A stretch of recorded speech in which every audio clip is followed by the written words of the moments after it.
Organisé par le CIO de Montluçon, le salon Cap Avenir informe sur les voies d'orientation possibles après la classe de 3e. Sa décision après. Oui. En ETA, en entreprise de travaux agricoles, et puis après, à la fin de la seconde, alors il n'y a pas vraiment d'enjeu la seconde. Une seconde, tu fais une année de seconde, tu découvres l'univers agricole, et après tu passes en première et en bac 2, et là tu as 10 à 12 semaines de stage, et à nouveau tu choisis tes lieux de stage. Tu passes l'examen en cours de formation en partie, ce qu'on appelle des CCF, on appelle ça des certificatifs, des contrôles certificatifs, et tu as quand même des épreuves, une partie qui est passée en épreuve terminale. Donc tu as une épreuve d'histoire, de français et puis de maths, et puis tu as une petite partie technique, qui n'est pas forcément la plus simple, c'est ce qu'on appelle l'épreuve E5, E6, c'est de la présentation de fiches, où tu dois présenter le fonctionnement de l'exploitation sur laquelle tu es allé en stage, et puis une discipline un peu plus économique où tu dois présenter le fonctionnement technico-économique de l'exploitation. Bonjour, je m'appelle Emma, j'ai été voir le lycée d'Urdalarki pour avoir des renseignements. Je voudrais faire veto et je voulais pas passer par un bac général, donc je voudrais faire un bac agricole et ils m'ont donné tous les renseignements nécessaires. Ce qui m'a particulièrement intéressé, c'est les semaines de stage qu'ils nous proposent. Et l'internat, etc. Je m'appelle Perrin Alexis, je suis en seconde production et ce qui m'intéresse au lycée d'Urdalarki, c'est essentiellement les cours et la pratique à l'exploitation. Je suis venu ici pour présenter le simulateur. On l'utilise pour des cours de pratique pour apprendre à conduire et ça me plaît car on peut essayer différentes machines.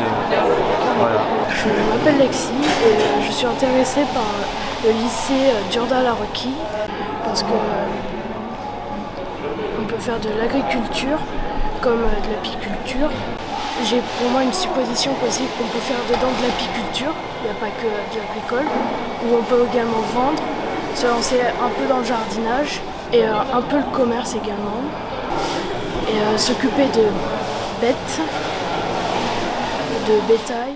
Nous on propose des mini-stages, Actuellement tu es en 3e. différentes journées. Voilà, ça c'est l'occasion de venir rencontrer les enseignants, toute l'équipe pédagogique, de voir les locaux, de voir un petit peu le fonctionnement d'établissement, et puis aussi de s'approprier un peu tous les domaines. D'accord. Bonjour, j'appelle Maya Fedani et je suis venue ici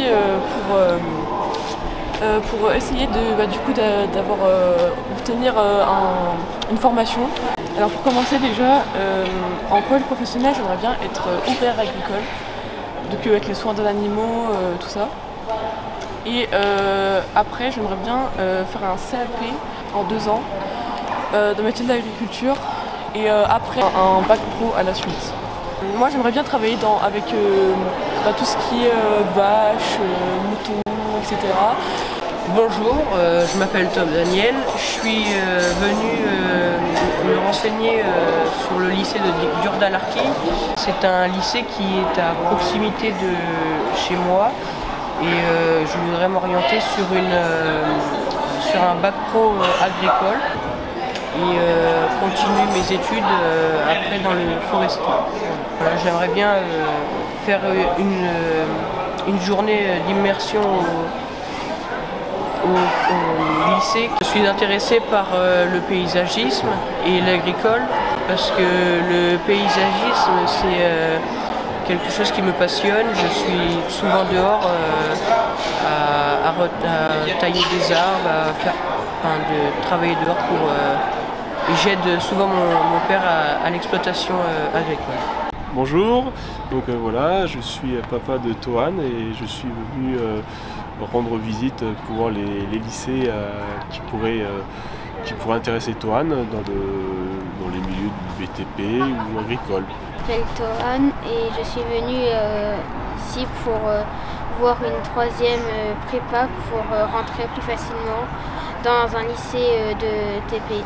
Je voudrais aller en 3e prépa agricole pour rentrer plus facilement dans les métiers de travaux publics. Bonjour, je m'appelle Maëlys Renaissant, Donc moi je suis scolarisée au lycée Dure-d'Alarky. Je suis en première TCVUJ, donc technicien conseil vente en univers jardinerie. Moi je suis fière d'être au lycée de Dure-d'Alarky parce que c'est une formation qui me plaît, ça me permet de pouvoir connaître le métier de la vente, même si c'est spécialisé en horticole. Je me suis rendu compte que c'était une filière qui me plaisait de plus en plus parce que j'adore la vente, mais ça combine aussi l'horticole, une matière que j'avais peur de ne pas aimer. Je me suis rendu compte que l'horticole était quelque chose qui me plaisait et qu'en fait ça me passionne beaucoup. Aujourd'hui je suis au Cap Avenir à Montluçon à Altanor.